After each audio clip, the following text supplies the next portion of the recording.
દરેક નીતિની સામે કાયદાની રીતે ઊભો રહેતો SSK ન્યૂઝ ચેનલ। સુરત મહાનગરપાલિકા દ્વારા દર વર્ષે અલગ અલગ ઝોનમાં સ્વાતંત્ર્ય પર્વની ઉજવણી કરાય છે, ત્યારે આ વખતે સુરત મહાનગરપાલિકા દ્વારા રાંદેર ઝોનમાં સ્વાતંત્ર્ય પર્વ ઉજવાયો હતો, જ્યાં ધ્વજવંદન સાથે સુરત મનપાના કર્મચારીઓનું સન્માન પણ કરાયું હતું। સુરત સહિત સમગ્ર દેશમાં 15મી ઓગસ્ટ સ્વાતંત્ર્ય પર્વની ધામધૂમથી ઉજવણી કરાઈ હતી।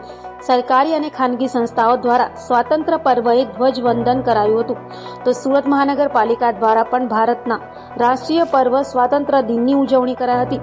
સુરત મહાનગરપાલિકા દ્વારા રાંદેર ઝોનના ઝાંગીરાબાદ ખાતે આવેલ રાધે પાર્કની સામે 78માં સ્વાતંત્ર્ય પર્વની ઉજવણી કરાઈ હતી। સુરતના પ્રથમ નાગરિક મેયર દક્ષેશ માવાણીના હસ્તે ધ્વજવંદન કરાયું હતું, તો આ સમયે સુરત મનપાના પદાધિકારીઓ અને અધિકારીઓ હાજર રહ્યા હતા અને ત્યારબાદ રાષ્ટ્રગાન સહિતના કાર્યક્રમો યોજાયા હતા।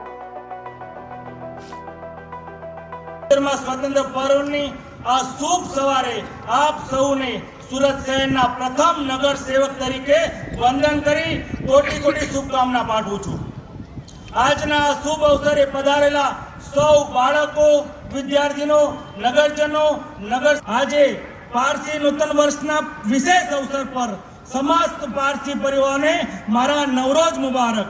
ભારતને પારસી સમુદાયની સંસ્કૃતિ અને પરંપરા પર ખૂબ ગર્વ છે। આ સમુદાયે આપણી રાષ્ટ્રીય પ્રગતિને નોંધપાત્ર રીતે સમૃદ્ધિ બનાવી છે।